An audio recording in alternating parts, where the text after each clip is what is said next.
Okay, I got this cordless drill charger. After for like 2-3 months, it just doesn't want to charge. Let's try opening it up and see what's happen. Unscrew. I think it. Open it up, and it disconnected from the solder. Now, if you can see this, it do like this.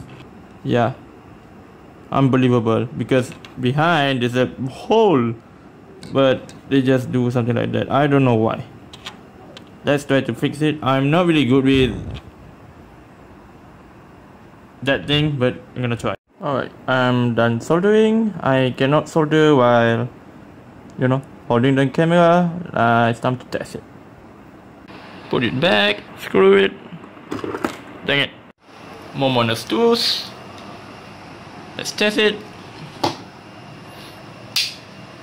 And it's charging. Red means charging. So, thank you for watching.